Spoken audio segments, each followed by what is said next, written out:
Ce clown a failli provoquer une guerre mondiale. Dans les années 1960, un humoriste américain a utilisé la télévision pour faire rire des millions de personnes. Mais derrière son sourire, un plan audacieux se tramait. Il voulait convaincre le monde que le rire pouvait apaiser les tensions de la guerre froide.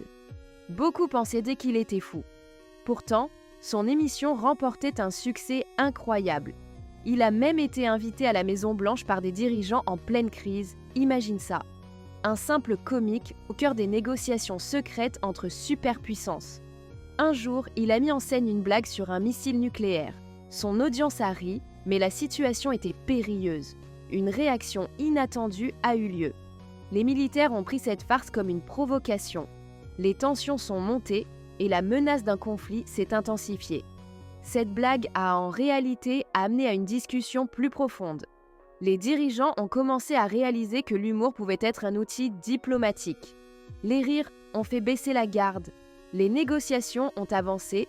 Pourtant, les dangers demeuraient. Ce clown risquait de devenir l'élément déclencheur d'un cataclysme.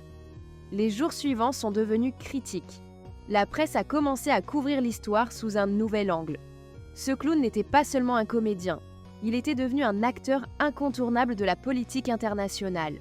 Enfin, dans une impulsion inédite, un accord historique a été signé et le rôle de l'humour a été reconnu comme essentiel. Un simple comique a donc, sans le vouloir, changé le cours de l'histoire.